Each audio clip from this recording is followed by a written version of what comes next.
तार कैसे देता? हाँ बताओ। हाँ जल्दी फुलमतिया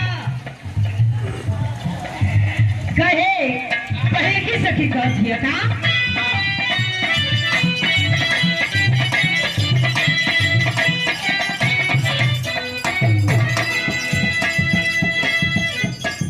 रहेली सखी हो नवातीन सखी हो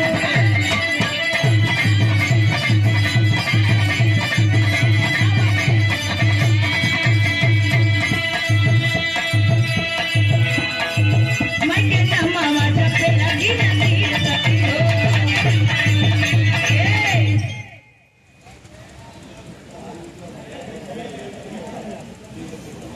और ये देखिए प्रमाणित परिषद हमारे गार्जियन महोदय शिव बच्चन यादव साहेब जी की ओर से ये 200 रुपये के सम्मान के चरम प्रणाम आशीर्वाद की चारी सकल पंच के प्रणाम आशीर्वाद की चारी हम बच्चे कला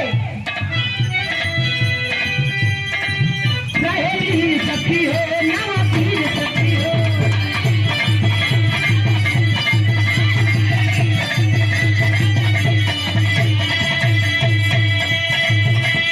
मैं के नमावा जपे लगी नवीन सखी हो।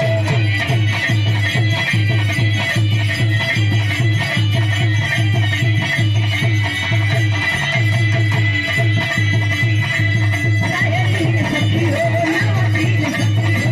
मैं के नमावा जपे लगी नवीन सखी हो। भोरे में मंदिर के खोले के बड़ी सखी पिया पुजारी आया रे सखी पिया पुजारी।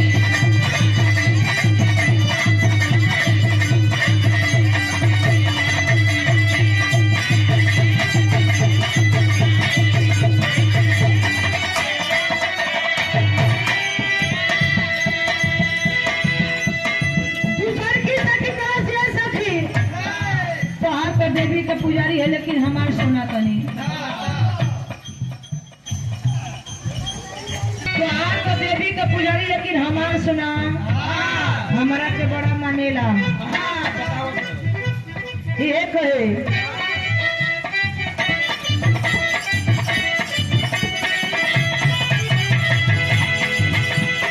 हम तक तोड़ गई हो सुन तोड़ गई हो।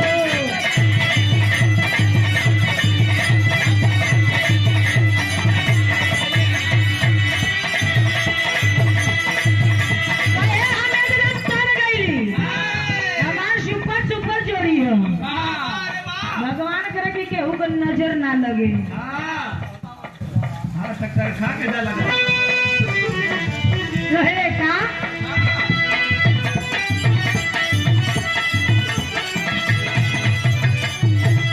हम तक तोड़ गई हो सुन तोड़ गई हो।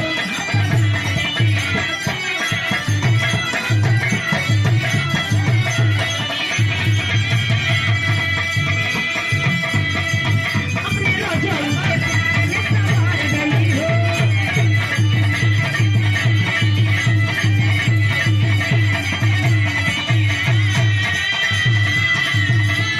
हम तक तोड़ गई हो सुन तोड़ गई हो। अपने राजा जी के प्यार में सवार गई हो।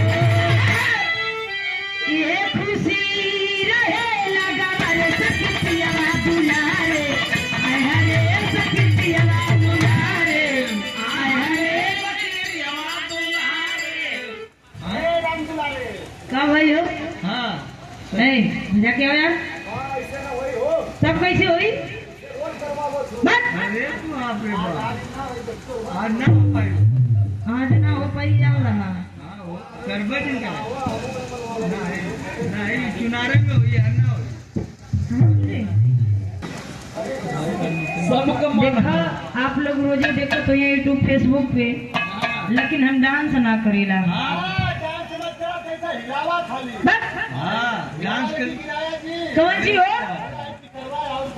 अच्छा तो सही सही बोलल करी आप लोगन बोलबा करन देखो ये गड़बड़े बोलत हो का है का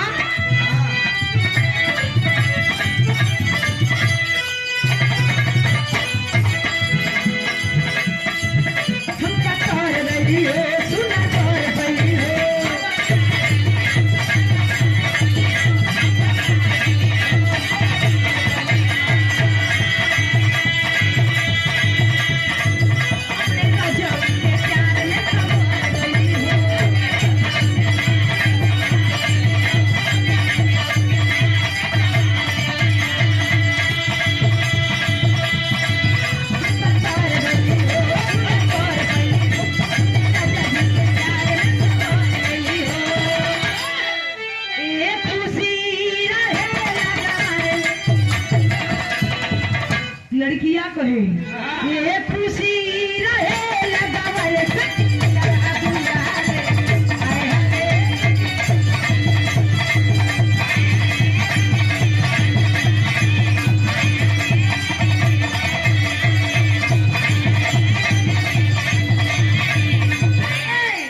50 डिग्री गर्मी हो जाता ये गर्मी में पंखा डोलावत एकदम हालत खराब है।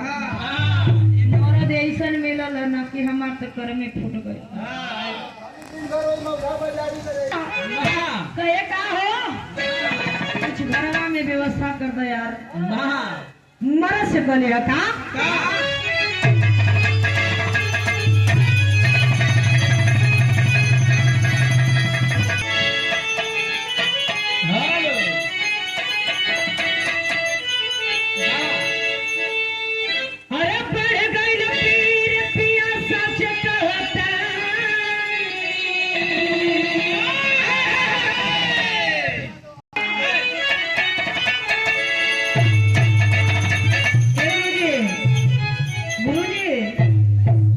देखा आप लोगन का इन लोगन का देन हो, लेकिन गुरुजी के जमाने की बात कुछ और रहल हो। हमहन के जमाने को कुछ बात और हो। जमाना के सब हर चीज बदलत हो।